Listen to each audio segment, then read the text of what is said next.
नमो वरिहन्ताणं नमो शुद्धाणं नमो आयरीयाणं नमो वज्रायाणं नमो वै सवसाहूनं मङ्गलं भगवान् वीरो मङ्गलं गौतमो गणी मङ्गलं कुन्दकुन्दाद्यो जैन धर्मो सुमंगलम सर्वमंगल्यमांगल्यम सर्वकल्याणकारकम प्रधानम सर्वधर्माणां जैनम जयतु शासनम। आज थोड़ी चर्चा हम आज जो पर्व है श्रुत पंचमी महापर्व उस पर थोड़ी सी चर्चा करते हैं आधा घंटा। ज्येष्ठ सुदी पंचमी, मुझे लगता है शायद हिंदुओं में भी इस दिन सरस्वती आदि की पूजा करते हैं शायद, है ना। तो अपने यहाँ का ये दिन, इस दिन जो जैन धर्म का पहला ग्रंथ षटखंडागम, उसका नाम नहीं पता नाम क्या था, नाम नहीं रखा उसका नाम तो आगम था, लेकिन चूंकि उसमें 6 खंड थे इसलिए टीकाकारों ने उसको नाम दिया षटखंडागम। ठीक है, षट माने 6, खंड माने अधिकार, टॉपिक, ऐसा आगम षटखंडागम। जैसे अष्टपाहुड़ है, उसका वो कोई नाम नहीं है, लेकिन उसमें 8 अलग अलग अधिकार हैं, 8 पाहुड़ का संग्रह है, इसलिए उसका नाम पड़ गया अष्टपाहुड़। ऐसे इसका नाम पड़ गया षटखंडागम। देखो, इसकी रचना तो कार्तिक सुदी 13 के दिन हो गई थी पूरी, लेकिन ज्येष्ठ सुदी पंचमी के दिन देवों ने इसका उत्सव मनाया। इसको एक समारोह के रूप में मनाया गया, जैसे कहते हैं कि उद्घाटन करना, मुहूर्त करना, ऐसा इसका उत्सव मनाया गया था आज के दिन। तो वो श्रुत पंचमी के नाम से प्रख्यात हुआ। यद्यपि इस ग्रंथ से पहले ग्रंथ की रचना हो चुकी थी, लेकिन वो प्रसिद्धि में नहीं आया था। क्या नाम था उसका? कसाय पाहुड़। ठीक है, प्राकृत में नाम था पेच दोष पाहुड़।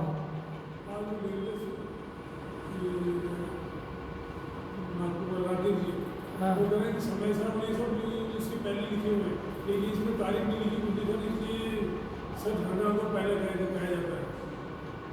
तो 2400 साल पुराना है ये समय सार ये कुंदकुंदाचार्य के। देखो, समय सार इसलिए पहले नहीं हो सकता जो मुझे लगता है, क्योंकि धरसेनाचार्य और पुष्पदंत भूतवली वो पहले हुए हैं। नहीं, जब कुंदकुंदाचार्य पहले हुए हैं तो उसमें भी उन्होंने उसका उदाहरण दिया कि जब लोग अपने बोलते मंगलाचरण, तो वो उसमें हारवेल के उसमें लिखा हुआ है कि जब 2400 साल पुराना उन्होंने उसमें लिखा मंगला भगवान कुंदकुंदाचार्य का नाम उन्होंने दूसरा लिखा। चलो, मैं सुनूंगा उसको क्या कह रहे हैं, लेकिन आप ये देखो, कुंदकुंदाचार्य ने षटखंडागम पर एक टीका लिखी थी। उस टीका का नाम है परिकर्म। क्या नाम है? परिकर्म नाम की टीका लिखी थी। लेकिन टीका तो वो तभी लिख सकते जब ग्रंथ पहले लिखा गया हो। अगर ग्रंथ ही पहले नहीं लिखा गया होता तो कुंदकुंदाचार्य उस पर परिकर्म नाम की टीका कैसे लिखते? बाकी मैं सुनूंगा उनको, फिर बताऊंगा क्या कह रहे हैं वो। मनीष जी तो ये बताते हैं कि कुंदकुंदाचार्य के समय सार वगैरह जो अध्यात्म की बात इसलिए लिखते हैं, पहले जो सारे लिखे जा चुके थे वो सारे बिल्कुल ठीक है, बिल्कुल ठीक है। तो इसके पहले एक ग्रंथ लिखा गया कसाय पाहुड़, जिसको कसाय प्रावृत भी कहते हैं। ठीक है, राग और द्वेष उसका नाम है कसाय। उसी को प्राकृत में कहते हैं पेच दोष। पेच मैंने राग, दोष मैंने द्वेष। तो राग द्वेष को बताने वाला वो पेच दोष पाहुड़ पहले लिखा जा चुका था, लेकिन उसका उस प्रकार से विमोचन नहीं हुआ, वो प्रसिद्धि में नहीं आया। कसाय पाहुड़ लिखा था गुणधर आचार्य ने। किन्होंने? गुणधर आचार्य ने। और ये षटखंडागम लिखा धरसेनाचार्य के शिष्य पुष्पदंत और भूतवली महाराज ने। पुष्पदंत तो कुछ ही गाथाएं लिख पाए इसमें 177 के आसपास, बाकी सब भूतवली आचार्य ने लिखा। ये तो ग्रंथ था, लेकिन इसके बाद जो टीकाएं हुई, टीकाएं बहुत हुई इस पर, लेकिन सबसे प्रसिद्ध टीका है धवला। क्या नाम? धवला। वो धवला टीका, ये जो षटखंडागम के 6 खंड हैं, इनमें से 5 खंडों के ऊपर लिखी है। छठे खंड के लिए उन्होंने लिखा कि जो छठा खंड है महाबंध, वो अपने आप में बहुत विस्तृत है, इसलिए उस पर उन्हें टीका लिखने की ज़रूरत महसूस नहीं हुई। लेकिन उस पर बाद में एक टीका लिखी गई जिसका नाम है ये धवल, महाधवल है शायद, महाधवला या जय महाधवला, वो टीका लिखी गई। और वो किन्होंने लिखी? या तो जिनसेन स्वामी ने लिखी, सुबह पूजा में भी आया था ना वो, आज शुद्ध पंचमी की पूजा की थी, उसमें आया था धवल टीका 72,000 श्लोक प्रमाण। ये किन्होंने लिखी? वीरसेन स्वामी ने। हाँ, फिर जय धवला, ठीक है, महाधवला, जय धवला, अतिशय धवला आदि वो तो प्राप्त नहीं है। वो लिखी गई है कसाय पाहुड़ पे। जो जय धवल आदि हैं वो कसाय पाहुड़ की टीकाएं हैं, षटखंडागम की नहीं। तो 6 खंड कौन कौन से हैं जिसकी इसमें चर्चा है, वो अभी बताएंगे। लेकिन अब ये देखो कि आचार्य देव को पहले आगम को लिखना पड़ा, क्योंकि आगम का ऐसा विषय था कि जो बुद्धि हल्की होती जा रही थी, कि वो विस्मृत हो रहा था। तो जो चीज़ भूल रहे हैं उसको पहले लिखना जरूरी था, क्योंकि 683 वर्ष तक भगवान महावीर के मोक्ष जाने के बाद 683 वर्ष तक तो मौखिक परंपरा चलती रही। लेकिन अब धरसेनाचार्य को लगा कि ये जो आगम की सैद्धांतिक बातें हैं, अब ये याद थोड़ी थोड़ी विस्मृत होने लगी हैं, तो उन्हें ज़रूरत महसूस हुई कि इसको लिखा जाना चाहिए। वो कहानी आपने सबने सुनी है, पुष्पदंत और भूतवली की, कैसे परीक्षा ली, कैसे क्या हुआ। अब ये जो आपके समय सार आदि परमागम हैं, इनको लिखने की आवश्यकता इसलिए नहीं लगी क्योंकि इनका विषय थोड़ा है। अध्यात्म का विषय बहुत ज़्यादा नहीं होता, उसका कोर्स छोटा है, लेकिन आगम अथाय है। और वो जो समय सार आदि का कोर्स था, उसको तो वो डेली उनके चिंतन की विषय वस्तु थी, ठीक है, उनके ज्ञान और ध्यान का विषय ये समय सार की विषय वस्तु थी, तो उसमें कोई भूलने जैसा भी काम नहीं था। इसलिए उन्हें पहले आवश्यकता महसूस नहीं हुई उसकी। इसलिए पहले ये षटखंडागम, कसाय पाहुड़ आदि ग्रंथ लिखे गए। अब जब ये लिख दिए गए, अब जीव इसी में अटक ना जाएं, कर्मों को ही अपना कर्ता धर्ता ना मान बैठें। जैसे कि समय सार की कल की गाथा में आया था कि सांख्यमती ऐसा मानता है कि मिथ्यात्व कर्म ही मिथ्यात्व कराता है, क्रोध प्रकृति क्रोध कराती है, निद्रा प्रकृति नींद दिलाती है। समझ में आया? मैंने अपने अपराध का कर्ता भी कर्म को मान बैठा कि सम्यक तो प्रकृति के उदय से क्षयोपशम सम्यक दर्शन होता है। तो जो ऐसा मानता है वो मिथ्या दृष्टि है, ऐसा नहीं है सर्वथा। तो इसलिए उसके बाद ये पंच परमागम की रचना हुई। षटखंडागम में संसारी जीव का चित्रण है, गुण स्थानों की अपेक्षा, मार्गणाओं की अपेक्षा, ठीक है, संसारी जीव का चित्रण है कि वो कैसे कैसे बंधा हुआ है, कैसे कैसे कर्मों की दशा है। तो 6 खंड कौन कौन से हैं वो नाम सुन लो। पहला है जीव स्थान, क्या नाम? दूसरा क्षुद्रबंध, बुद्धाबंध, क्षुद्रबंध। दूसरा क्या है? पहला जीव स्थान, दूसरा क्षुद्रबंध, तीसरा वर्गणाखंड, क्या नाम? वर्गणाखंड, फिर वेदनाखंड, फिर बंध स्वामित्व विचय, क्या? बंध स्वामित्व विचय, और छठा है महाबंध। ये 6 खंड है। दोबारा से देखो, जीव स्थान, क्षुद्रबंध, वर्गणा, वेदना, बंध स्वामित्व महाबंध, ये षटखंड है। ठीक है, इसका आगम है इसलिए इसका नाम है षटखंडागम। लाइन से है क्या? लाइन से है? हाँ, बंद स्वामी तीसरा नहीं है? एक मिनट, ये षटखंडागम का मेरे पास है चौथा भाग, ये है वेदना, तो बंद स्वामी तीसरा हुआ। और फिर वेदना के बाद वर्गना है। अच्छा वेदना फिर वर्गना फिर ठीक है, फिर ये क्रम ठीक कर लेना। जीव स्थान, क्षुद्रबंध, बंध स्वामित्व विचय, फिर वेदना, फिर वर्गणा और फिर महाबंध, ये 6 खंड है षटखंडागम। देखो अभी पढ़ता भी हूँ उसको थोड़ा सा, तो आज के दिन कम से कम थोड़ा बहुत तो पढ़ ही लेना चाहिए षटखंडागम। दर्शन भी दुर्लभ हैं, दुर्लभ थे, बड़ी मुश्किलों से निकल के आया है बाहर। ठीक है, इसका मंगलाचरण जो है ना, मंगलाचरण में नमोकार मंत्र लिखा गया सबसे पहली बार। यद्यपि भाव अपेक्षा तो अनादि अनंत है, क्योंकि पंच परमेष्ठी भी अनादि अनंत है और उनको नमस्कार करने रूप भाव भी अनादि से जीवों को होता आ रहा है, अनंत काल तक होता रहेगा। लेकिन जो लिपिबद्ध किया नमोकार मंत्र को, वो सबसे पहले ये षटखंडागम ग्रंथ की पहली गाथा है। नमो अरिहंताणम, नमो सिद्धाणम, नमो आयरियाणम, नमो वज्जायाणम, नमो लोए सव्यसाहूनम। ये गाथा छंद में लिखी है, जैसे समय सार की गाथा है। बोलने का भी होता है 3 सांस में, 4 में ऐसे, नमो रंताणम सिद्धाणम, ये कुछ सांस में हो गया। देखो जब गाथा छंद पढ़ते हैं तो गाथा छंद तो ऐसे गाकर पढ़ा जाता है, लेकिन जब इसका चिंतन मनन आदि किया जाता है तो 3 श्वासोच्छ्वास में किया जाता है।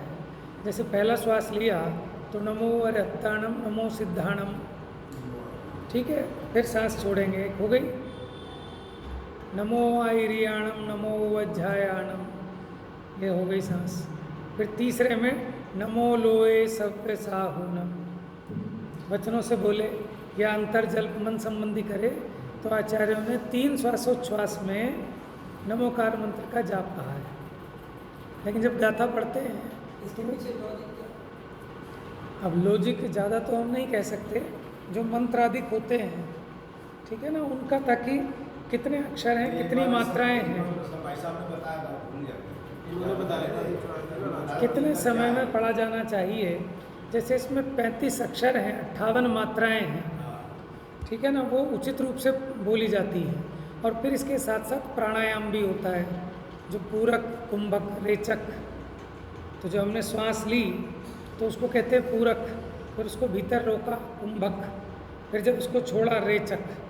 वो उपयोग की एकाग्रता संबंधी भी उसका रीज़न है उसके पीछे। उन्होंने तो ये बताया प्राणायाम। जो आए थे ब्रह्मचारी जी कि 2 तो उपाधि है, एक निरुपाधि है। स्वाध्याय परमेष्ठी उपाधि एक है, आचार्य उपाधि है और अरहंत सिद्ध उपाधि है। तो अरहंत सिद्ध उपाधि है भगवान वाली, तो अरहंत सिद्ध एक श्वास, दूसरा श्वास आचार्य उपाध्याय, ये उपाधि है।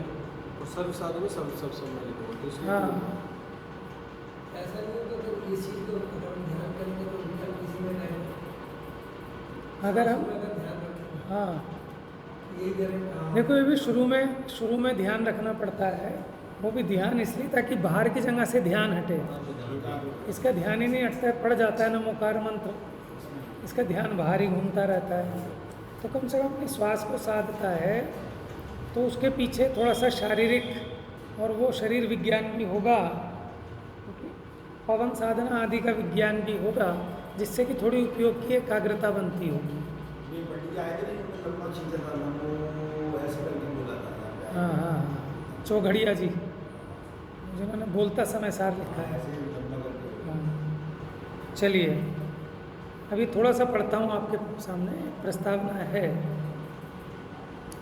हाँ, तो पहला खंड है इसका जीवठाणम, दूसरा है क्षुद्रबंध, तीसरा है बंध स्वामित्व विचय, चौथा है वेदना, पांचवा है वर्गणा और छठा है महाबंध। ऐसे ये 6 खंड हैं इसके।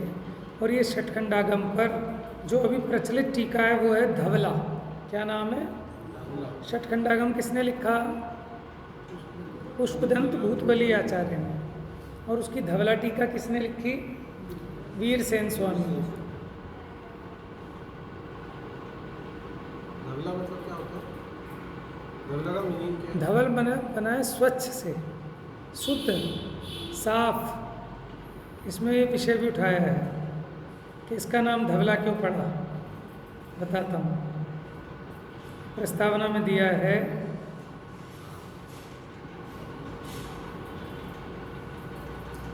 और देखो, जो इसमें वर्णन स्टार्ट किया, सबसे पहले मंगल का वर्णन स्टार्ट किया कि मंगल क्या है, क्योंकि इन्होंने सबसे पहले कहा कभी भी कोई ग्रंथ प्रारंभ करें तो उसके शुरू में पहले छह बिंदु बताए कि जिसका प्रतिपादन करना चाहिए। उसमें है मंगल, निमित्त, हेतु, नाम, परिमाण और कर्ता। क्या कहा? मंगल, निमित्त, हेतु, नाम, परिमाण, कर्ता। कि किसी भी ग्रंथ के विषय में पहले इसको स्पष्ट करना चाहिए कि पहले मंगलाचरण करना चाहिए, फिर निमित्त, किसके निमित्त ये लिखा जा रहा है, हेतु माने इसके लिखने का कारण क्या है, इसका फल क्या होगा, नाम क्या है इस ग्रंथ का, परिमाण कितना बड़ा है, कितने श्लोक हैं, कितनी गाथाएं हैं, और इसके कर्ता कौन है। क्योंकि कर्ता का नाम नहीं लिखे हैं तो प्रामाणिकता नहीं आएगी, कैसे तो कोई कुछ भी लिख के डाल देगा फिर। तो इन 6 बातों का वर्णन किया जाना चाहिए। हाँ, धवला का भी बताता हूँ, इसमें ही आया पीछे के पेजों पे। और इसी में फिर ये वर्णन किया कि जीवो मंगलम, कि सभी जीव स्वभाव से मंगल रूप हैं, कोई भी जीव अमंगल रूप नहीं है, क्योंकि सभी में जानने देखने रूप से स्वभाव है, ये मंगलमयी है, मंगल कारक है। उसकी भी विस्तार चर्चा है। देखो, वीरसेन स्वामी ने अपनी टीका का नाम धवला क्यों रखा? 40 नंबर पेज है प्रस्तावना का। ये कहीं बतलाया गया दृष्टिगोचर नहीं हुआ। धवल का शब्दार्थ शुक्ल के अलावा शुद्ध, विशद, स्पष्ट भी होता है। संभव है अपनी टीका के इसी प्रसाद गुण को व्यक्त करने के लिए उन्होंने नाम चुना हो। फिर ये टीका कार्तिक मास के धवल पक्ष की त्रयोदशी को समाप्त हुई थी। धवल कहो, शुक्ल कहो, इसलिए भी संभव है कि इस निमित्त से इसका नाम धवला उपयुक्त जान पड़ा हो।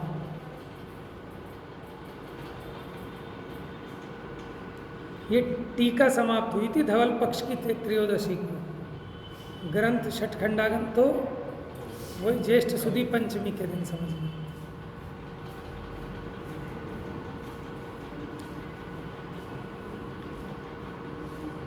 ये टीका वैदिक उपनामधारी अमोघ वर्ष के राज्य के प्रारंभ काल में समाप्त हुई थी। अमोघ वर्ष की अनेक उपाधियों में एक उपाधि अतिशय धवल भी मिलती है। राजा का नाम होगा अमोघ वर्ष, उसकी एक उपाधि अतिशय धवल भी थी। उनकी इस उपाधि की सार्थकता या तो उनके शरीर के अत्यंत गोरे वर्ण में हो या उनकी अत्यंत शुद्ध सात्विक प्रकृति में।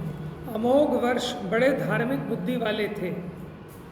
उन्होंने अपने वृद्धत्व काल में राजपाट छोड़कर वैराग्य धारण किया और प्रश्नोत्तर रत्नमालिका नामक सुंदर काव्य लिखा था।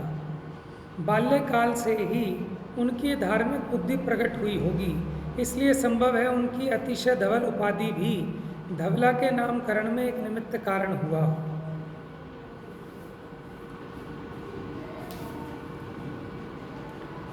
अब आचार्य को जो था ना, द्वादशांग होते हैं, 12 अंग, 11 अंग और 12वां जो दृष्टिवाद अंग है उसके 5 भेद हैं। कौन कौन से? परिकर्म, सूत्र, पूर्वगत, चूलिका, प्रथमानियोग, सूत्र, परिकर्म, पूर्वगत और चूलिका। उसमें जो पूर्वगत है उसके 14 भेद है, 14 पूर्व। 14 पूर्वों में से दूसरा पूर्व, उसका इनको ज्ञान था थोड़ा अंशों का। अग्रायणी पूर्व है ना दूसरा पूर्व, तो वो अग्रायणी पूर्व के कुछ अंशों का ज्ञान था।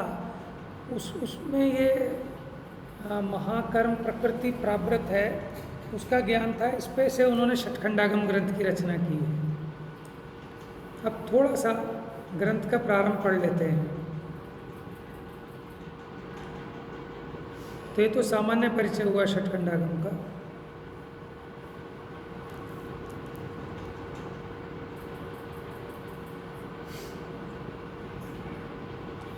मंगलाचरण भी बहुत बड़ा किया है, उसको अब हम नहीं पढ़ते, हमने नमोकार मंत्र पढ़ लिया। थोड़ा सा पढ़ता हूँ। देखिए प्रारंभ है, जो सिद्ध हैं, ठीक है, मूल धवला में से पढ़ रहा हूँ। अनंत स्वरूप है, अनिंद्रिय हैं, मन इंद्रियों से रहित है, अनुपम है, आत्मस्त्व सुख को प्राप्त हैं, निर्दोष हैं, जिन्होंने केवल ज्ञान रूप सूर्य के प्रभापुंज के अंधकार को जीत लिया है, ऐसे जिन भगवान को नमस्कार हो। अथवा जो अनंत स्वरूप हैं, अनिंद्रिय हैं, अनुपम हैं, आत्मस्थ सुख को प्राप्त हैं, अनवद्य अर्थात निर्दोष हैं, जिन्होंने केवल ज्ञान रूप सूर्य के प्रभापुंज से कुनय रूप अंधकार को जीत लिया है, और जो समस्त कर्म शत्रुओं को जीतने से जिन संज्ञा को प्राप्त हैं, ऐसे सिद्ध परमात्मा को नमस्कार हो। ग्रंथ प्रारंभ सिद्ध इस पद से करने का प्रयोजन ये सूचित होता है कि प्रारंभ में समकार का प्रयोग सुखदायक माना जाता है। क्या कह रहे हैं उन्होंने? देखो जो मंगलाचरण किया है ना, ज़्यादातर आचार्यों ने, माने वो स शब्द से मंगलाचरण प्रारंभ किया।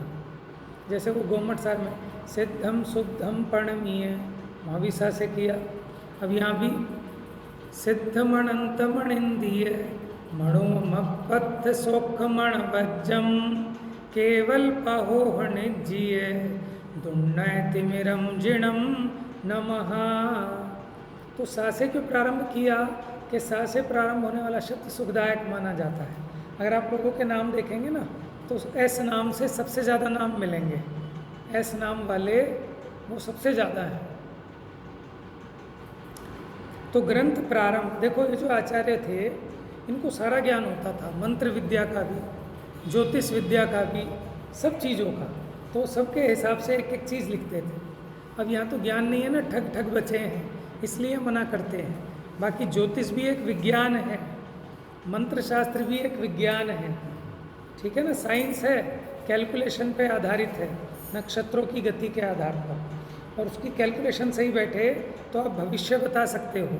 अष्टांग महानिमित्त ज्ञान है, ये सब विज्ञान की शाखाएं हैं। लेकिन आज के टाइम में कोई इसका जानकर दिखाई नहीं देता, सब छलने के नाम पर बैठे हैं, इसलिए मना करते हैं कि इसके चक्रों में मत उलझो।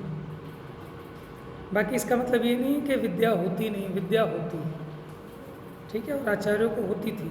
जो एक ग्रंथ लिखा है, यहाँ इसकी कुंडली भी बनाई हुई है षटखंडागम की, जैसे अपनी और हमारी बनती है ना कुंडली, ऐसे ग्रंथ की कुंडली भी बना रखी है।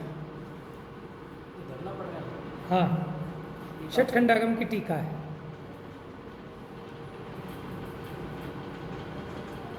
तो प्रारंभ में सम यानी समकार का प्रयोग सुखदायक माना जाता है।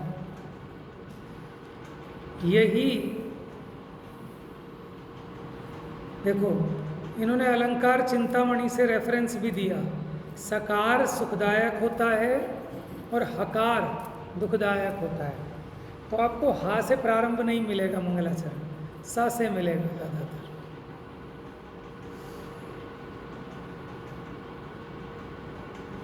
सिद्ध शब्द का अर्थ होता है सिद्ध हो गया काम, कि अपना काम सिद्ध हो गया, पूरा हो गया, कृत्य हो गया। जिन्होंने अपने करने योग्य सब कार्यों को कर लिया, माने अनादिकाल से बंधे हुए ज्ञानावर्णादि कर्मों को प्रचंड ध्यान रूपी अग्नि के द्वारा भस्म कर दिया, ऐसे कर्म प्रपंच मुक्त जीवों को सिद्ध कहते हैं। अनंत परमेष्ठी 4 घातीय कर्मों का नाश कर चुके हैं, इसलिए वो भी सिद्ध हैं। लेकिन वो कहे जाएंगे घाती कर्म 6 सिद्ध, उन्होंने घाती कर्मों का 6 कर दिया। इस विशेषण से जो अनादिकाल से ही ईश्वर को कर्मों से अस्पृष्ट मानते हैं कि जो ईश्वर है वो अनादिकाल से कर्मों से रहित है, ऐसे सदाशिव और सांख्य मत का भी निराकरण हो गया कि अनादि से नहीं हुए हैं, तभी तो उनका नाम सिद्ध रखा कि पहले वो अशुद्ध थे, अशुद्धता का नाश करके फिर शुद्ध हुए, सिद्ध हुए।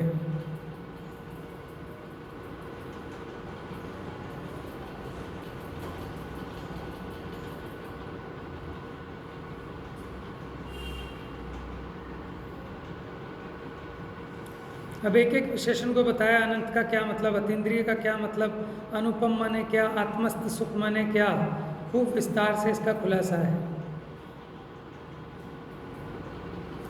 अब देखो जिन, जिन माने क्या, मोह या मिथ्यात्व आत्मा का सबसे अधिक अहित करने वाला है। कौन? मोह। इसलिए तो कहते हैं कि सब पापों का बाप मिथ्यात्व है। जैसे लोभ पाप का बाप है ना, तो लोभ भी जीव मिथ्यात्व के वशीभूत होकर करता है। पेज नंबर 5 पे सबसे नीचे, मोह या मिथ्यात्व आत्मा का सबसे अधिक अहित करने वाला है। इसके वश में होकर ही ये जीव अनादिकाल से आत्म स्वरूप को भूला और संसार में भटक रहा है। जब इस जीव को उपदेश आदि का निमित्त मिलता है, तब उसको कि मैं कौन हूँ, स्व क्या है, पर क्या है, हित क्या है, अहित क्या है, इसका बोध करके आत्म कल्याण की ओर इसकी प्रवृत्ति होने लगती है। परिणामों में इतनी अधिक पवित्रता आ जाती है कि वह केवल अपने स्वार्थ की पुष्टि के लिए दूसरों के न्याय प्राप्त अधिकारों को छीनने से ग्लानि करने लगता है। माने जब परिणाम पवित्र हो जाते हैं ना, तो जीव कैसा हो जाता है कि केवल अपने स्वार्थ की सिद्धि के लिए दूसरे की कोई भी जो चीज़ है उसके स्वामित्व की, उसके न्यायपूर्ण अधिकारों को छीनना नहीं चाहता, क्योंकि उसकी कसायमंद हो गई। जिसकी कसाय तीव्र होती हैं वही पर वस्तु का ग्रहण करना चाहता है, दूसरे की चीज़ भी छीन लेना चाहता है। उसके पहले बांधे हुए कर्म हल्के होने लगते हैं, नवीन कर्मों की स्थिति कम पड़ने लगती। जो नया कर्म बंधता है वो भी कम कम स्थिति को लेकर बनता है। सांसारिक कार्यों को करते हुए भी उनमें उसे स्वभाव से ही अरुचि का अनुभव होने लगता है।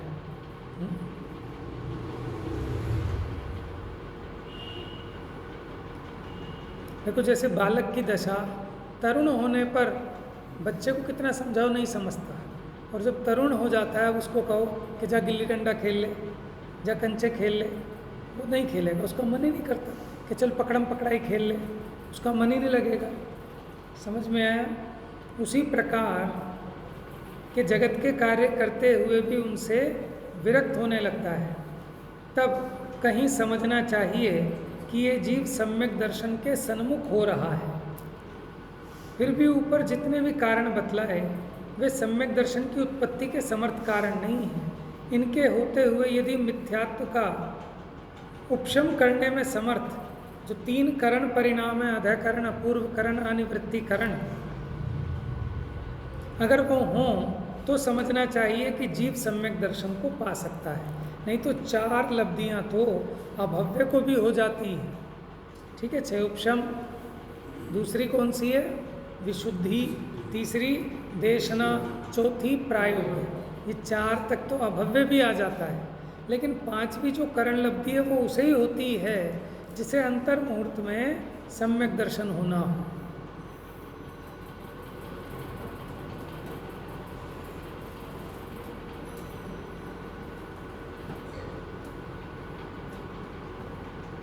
तो यहाँ से जो कर्म रूपी शत्रुओं को जीते उसे जिन कहते हैं, तो चौथे गुण स्थान में जब सम्यक दर्शन होता है वहाँ से जिन संज्ञा का प्रारंभ होता है। इसके आगे जैसे जैसे कर्म शत्रुओं का अभाव होता जाता है वैसे वैसे जिनत्व धर्म का प्रादुर्भाव होता जाता है। और 12वें गुण स्थान के अंत में जब चारों घातीय कर्मों को नष्ट कर देता है तो पूर्ण रूप से जिन संज्ञा को प्राप्त हो जाता है।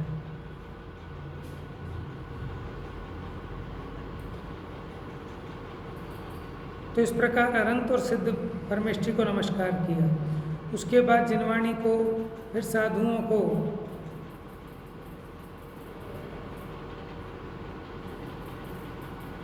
फिर इसके बाद गाता है नमोकार मंत्र वाली। अब देखो इसके आगे, मंगल निमित्त हेतु परिमाण नाम और कर्ता, इन 6 अधिकारों का वर्णन करने के पश्चात आचार्य शास्त्र का व्याख्यान करे। तो मंगलाचरण में तो क्या अरिहंत मंगल है, सिद्ध मंगल है, आचार्य मंगल है, उपाध्याय साधु मंगल माने क्या, यहाँ पे यहीं पे अर्थ किया मम गाल्यति, यानी जो पापों को गलावे, और मंग लायति, मंग माने सुख, जो सच्चे सुख को लाए वो मंगल है। तो फिर अब आगे पूछेंगे वो मंगल कौन है कि जिससे सच्चा सुख होता है, बताओ। तो कई प्रकार के मंगल हैं, द्रव्य मंगल, क्षेत्र मंगल, काल मंगल, भाव मंगल, नाम मंगल, स्थापना मंगल, ठीक है। इस प्रकार के, जैसे कुछ चीज़ें मंगल मानी जाती हैं, जैसे कोई सदवा स्त्री, कलश, हल्दी, इन सब चीज़ों को ये द्रव्य मंगल रूप है। जैसे कुछ क्षेत्र मंगल होते हैं जहाँ पंचकल्याणक आदि हुए, कुछ काल मंगल है, पंचकल्याणक की तिथियाँ आदि।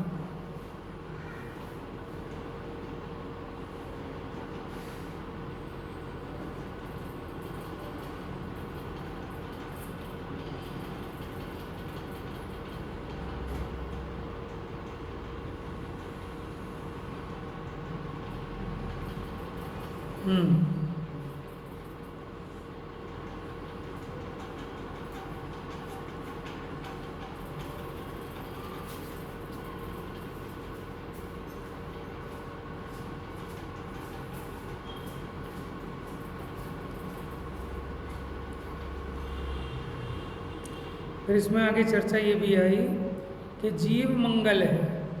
तो प्रश्न खड़ा किया कि कैसे सारे जीव कैसे मंगल हो सकते हैं। अरे भैया, जीव का स्वरूप है चेतना रूप, वो चेतना मंगल स्वरूप है। तो उन्होंने कहा फिर तो मिथ्या दृष्टि भी मंगल हो जाएंगे।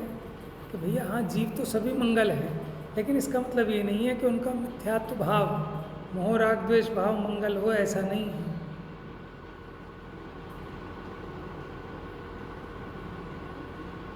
मतलब इतना कठिन नहीं है कि हम पढ़ ना सकें, तो इसलिए थोड़ी रुचि जगानी चाहिए। आचार्यों ने कितनी मुश्किल से, सोचो कैसे लिखा होगा, ताड़पत्र कैसे कहाँ मिल पाते थे, कितना टाइम लगता था, और फिर उसके बाद भी कैसे कैसे लोगों ने कैसे मशक्क़त की कि वो बंद बक्सों में से कैसे पांडुलिपि बाहर निकली, प्रतिलिपि बनी। विद्वानों ने जी जान लगा दी अपनी पूरी इसकी प्रतिलिपि बनाने में, संशोधन करने में। तो कम से कम मैंने एक बार तो निगाह में से निकाल लेना चाहिए कि हमारे लिए ही तो लिखे हैं, और किसके लिए लिखे गए हैं। कोई भी चीज़ ऐसी नहीं है कि जो समझ में ना आए।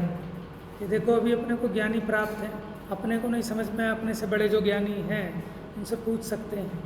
कल्पना बहन जी का रेगुलर स्वाध्याय चल रहा है धवला पर, ठीक है ना। मंगलायतन चैनल है, एक यूट्यूब चैनल, तीर्थ धाम मंगलायतन, आप उसको सब्सक्राइब करें। उस पर रेगुलर उनके कंटिन्यूस प्रवचन चल रहे हैं, काफ़ी लंबे समय से चल रहे हैं, लगभग 2 साल हो गए होंगे, है 4थी पुस्तक चालू हो गई है। सचिन जी मंगलायतन, वो भी बहुत ज़बरदस्त ज्ञानी है। हाँ, तो ऐसी बात नहीं है, ज्ञानियों की अभी भी कमी नहीं है। जहाँ चाह वहाँ राह, जिसको इच्छा होती है उसको निमित्त भी मिल जाते हैं। जिसका अपना पुरुषार्थ जगता है ना, तो स्वर्ग से भी, ऊपर से भी उतर के आना पड़ता है। चाहे देव आएँ, चाहे मुनिराज आएँ संबोधन देने के लिए, तो कमी अपनी है। हम ये कहते हैं ना, हमें ज्ञानी नहीं मिल रहे, विद्वान नहीं मिल रहे, मुनिराज नहीं मिल रहे, कि हमारे में अभी कमी है। जब हमारी कमी पूरी हो जाएगी, ठीक है ना, तुम्हें आना पड़ेगा, आना पड़ेगा, चाहे आकाश से उतर के आएँ, चाहे कहीं से आएँ। देव आए थे, कुंद आचार्य को ले गए थे वहाँ विदेह क्षेत्र, जाने की पात्रता पकी तो सब व्यवस्था बन गई। कमी अपनी है, हमें ही उतनी जागृति नहीं है। शिष्य में शिष्यत्व जागृत हो तो गुरु ना मिले, ऐसा हो ही नहीं सकता। अभी शिष्य में शिष्यत्व ही नहीं है तो गुरु कहाँ से मिलेंगे।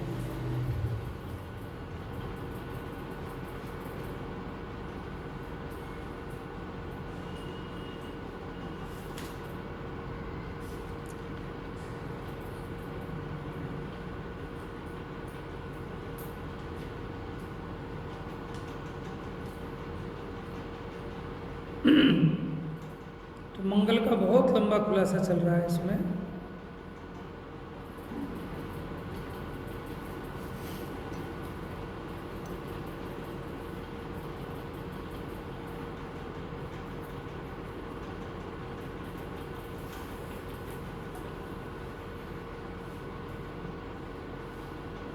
ये मेरे पास है, ये चौथा खंड है, इसका नाम है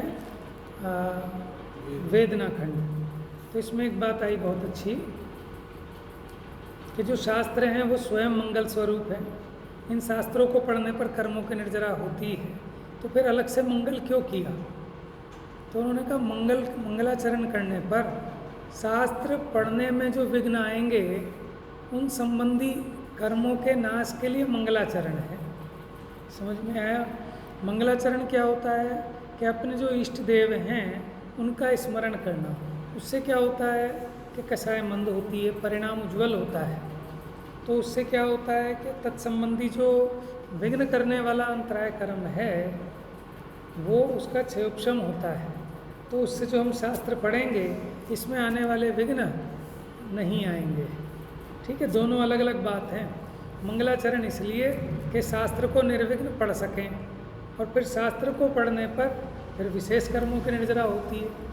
इसलिए मंगलाचरण करना माने मन से, वचन से, काय से अपने उपयोग को जो वीतरागी अनंत देव हैं, जिनवाणी हैं, गुरु हैं, उनकी महिमा में लगाना, तो उससे अपना परिणाम पवित्र होता है। तो वो चर्चा है इसमें।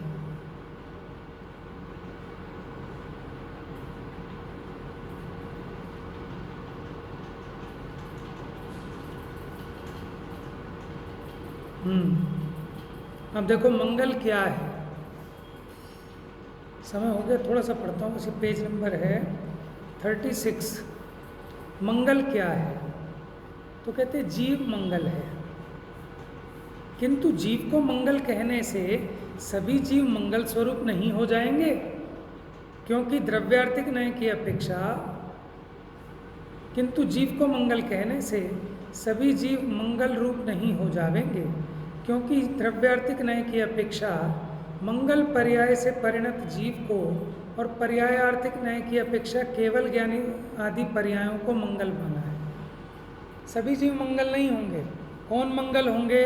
कि जो मंगल पर्याय से परिणत हुए ऐसे जीव मंगल हैं, अथवा वो केवल ज्ञान आदि जो मंगल रूप पर्याय हैं वो मंगल हैं। मंगल किसके होता है? द्रव्यार्थिक न्याय की अपेक्षा नित्यता को धारण करने वाले, सदा काल एक स्वरूप रहने वाले, और पर्यायार्थिक न्याय की अपेक्षा उत्पाद व्यय स्वरूप जीव के मंगल होता है। यहाँ पर जिस प्रकार कंबल देवदत्त का होते हुए भी देवदत्त से कंबल का भेद है, जैसे हम कहते हैं ना देवदत्त का कंबल, ठीक है, इसका मतलब देवदत्त अलग है, कंबल अलग है। भले ही वो कंबल देवदत्त का है, लेकिन देवदत्त अलग है और कंबल अलग है। उस प्रकार जीव का मंगल पर्याय से भेद नहीं है कि जीव अलग हो और मंगल अलग हो, तो एकम एक वस्तु है। क्योंकि यह अंगूठी स्वर्ण की है, इसका मतलब कोई समझे स्वर्ण अलग होगा अंगूठी अलग होगी, ऐसा नहीं है। यहाँ अभेद है, अर्थात अंगूठी रूप पर्याय स्वर्ण से अभेद होने पर भी जैसे षष्ठी विभक्ति देखी जाती है, उसी प्रकार जीवस्य मंगलम ऐसा कहने पर भी अभेद विभक्ति समझना चाहिए। अच्छा, किस कारण से मंगल उत्पन्न होता है? तो कहते जीव के औदैहिक औपशमिक आदि भावों से मंगल उत्पन्न होता है। विशेषार्थ देखो, यद्यपि कर्मों के उपशम क्षय और क्षयोपशम से सम्यक दर्शन की उत्पत्ति होती है, इसलिए उनसे मंगल की उत्पत्ति मानना तो ठीक है, उपशम क्षय क्षयोपशम से, परंतु औदैहिक भाव से मंगल की उत्पत्ति नहीं बन सकती। इसलिए यहाँ पर औदैहिक आदि भावों से मंगल उत्पन्न होता है, ये कहना कैसे संभव है? इसका समाधान इस प्रकार समझना कि यद्यपि सभी औदैहिक भाव मंगल की उत्पत्ति में कारण नहीं है, फिर भी पूजा, भक्ति तथा अणुव्रत, महाव्रत आदि प्रशस्त राग रूप औदैहिक भाव मंगल के कारण